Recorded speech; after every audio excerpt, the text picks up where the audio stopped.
Allah berfirman, "Qul hal nunabbi'ukum bil akhsarina a'mala alladzina dhalla sa'yuhum fil hayatid dunya wa hum yahsabuna annahum yuhsinuna sun'a." Qul, katakanlah, hal nunabbi'ukum, maukah ya kalian kami beritahukan, ya, ini Allah memerintahkan Nabi untuk menyampaikan, maukah kalian kami beritahukan sebagai peringatan tentang orang yang paling merugi amalannya di dunia, bil akhsarina amala, tentang orang-orang yang paling rugi amalannya di dunia. Siapa mereka? Allah Subhanahu wa taala jelaskan, alladzina dhalla sa'yuhum fil hayatid dunya, yaitu orang-orang yang sia-sia ya amal-amal mereka dalam kehidupan dunia. Ya. Wahum yahsabuna annahum yuhsinuna sun'a, sementara mereka ketika di dunia merasa bahwa mereka telah banyak berbuat kebaikan. Ya. Dan mereka ini, kata para ulama tafsir, adalah orang-orang musyrik di masa jahiliyah. Karena di antara mereka merasa bahwa dengan kesyirikan itu mereka telah banyak berbuat kebaikan. Dan juga mereka orang-orang yang memiliki kelebihan-kelebihan yang bahkan Nabi SAW sebutkan, membela yang lemah, menghormati tamu, kedermawanan yang luar biasa. Ini yang mereka menyangka ini sudah cukup untuk menyelamatkan mereka di akhirat. Ternyata tidak, karena kesyirikan mereka itu menghapus semua kebaikan. Ya, ini yang merugi ketika merasa mereka telah banyak berbuat kebaikan di dunia, ternyata di akhirat tidak ada sama sekali. Ya, tidak ada sama sekali. Sementara semasa di dunia merasa bahwa itu sudah terlalu banyak amal kebaikan. Wa hum yahsabuna annahum yuhsinuna sun'a. Di sini Allah jelaskan mereka, yaitu ulaikal ladzina kafaru bi ayati rabbihim wa liqa'ih. Mereka adalah orang-orang yang kafir terhadap ayat-ayat Rabb kamu, Rabb mereka yaitu Allah, ya. Dan kufur juga terhadap perjumpaan dengan Allah, mengingkari Al-Quran dan mengingkari hari berbangkit. Ini yang ada di zaman jahiliyah.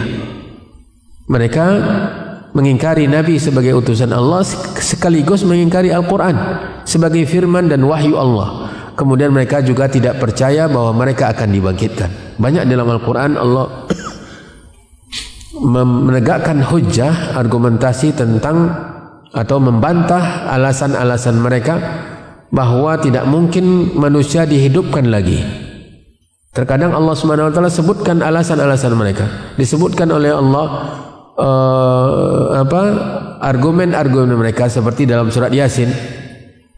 Allah mengatakan, awalam yaral insanu anna khalaqnahu min nutfatin fa idza huwa khasimun mubin wa daraba lana mathalan wa nasiya khalqah qala man yuhyil 'idhama wa hiya ramim. Inilah alasan argumen mereka. Man yuhyil 'idhama wa hiya ramim. Wa hiya ramim. Siapa yang mampu menghidupkan tulang belulang yang sudah jadi abu? Jangankan daging, tulang saja sudah jadi abu. Mana ada yang mampu untuk menghidupkan kembali, menyusun kembali, mengembalikan tulang yang kuat itu menjadi seperti semula, lalu ditutup lagi dengan daging? Ya, mereka tidak mengatakan siapa yang mampu menyusun kembali daging-daging yang sudah hancur. Tidak. Tetapi mereka mengatakan tulang-tulang yang sudah hancur. Tulangnya saja sudah hancur, mana mungkin bisa disusun kembali? Kalau masih ada kerangkanya, bisa jadi ada kemungkinan bisa. Nah, inilah alasan mereka yang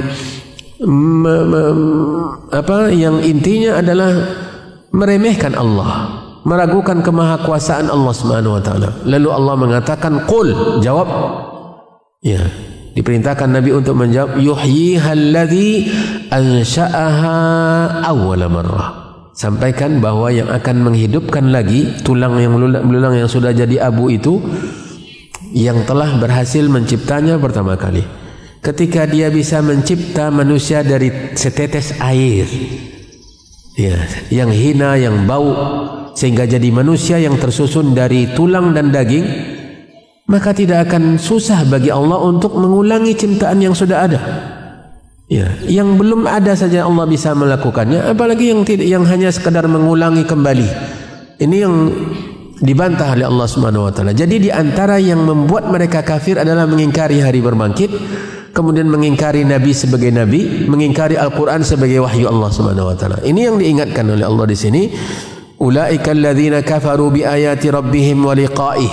Mereka walaupun di dunia banyak kebaikan-kebaikan sesama manusia, membantu yang lemah, ya, melapangkan kesulitan, kesempitan orang yang sempit, meringankan keringanan orang yang susah dan seterusnya, tetapi kekufuran mereka, pengingkaran mereka terhadap hari berbangkit ini menghapus semua kebaikan-kebaikan mereka, karena kuncinya adalah iman kepada Allah Subhanahu wa taala.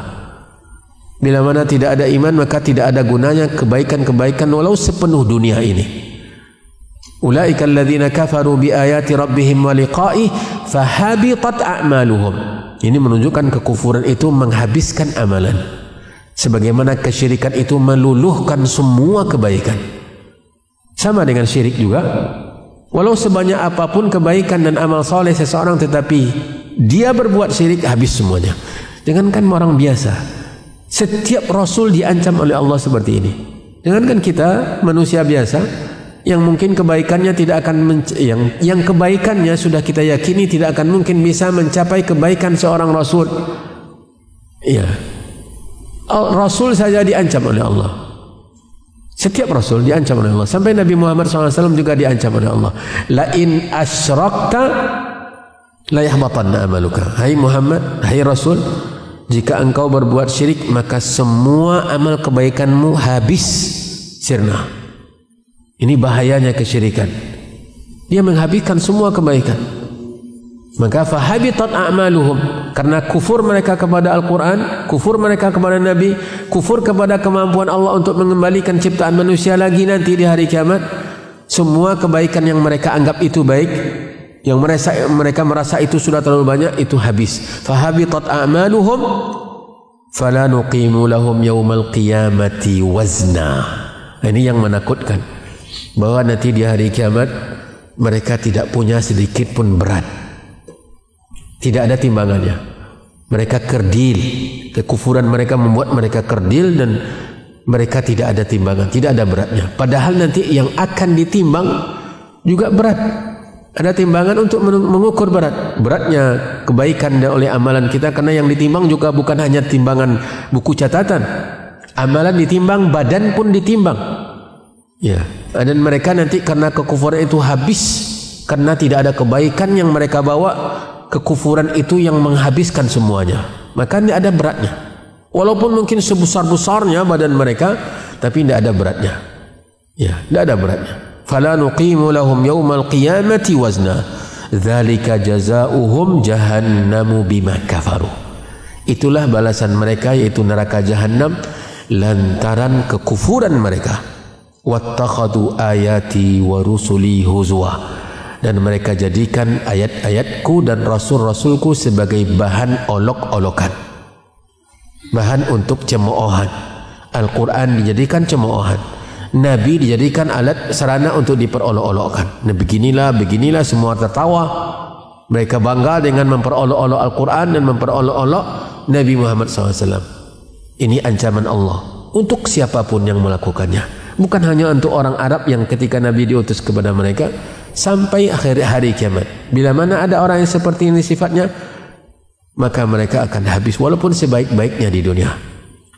Bahkan dia sebagai orang yang punya jasa untuk manusia, sebesar-besarnya jasa pendamaikan, jasa mengentaskan kemiskinan, jasa sosial yang masalah sosial yang dia entaskan. Tidak ada habis semuanya problem sosial di masyarakat, tetapi itu habis karena kekufuran. Tidak ada sedikit pun nanti beratnya, karena kekufuran itu yang menghabiskan timbangan-timbangan atau berat dari kebaikan-kebaikan mereka di dunia.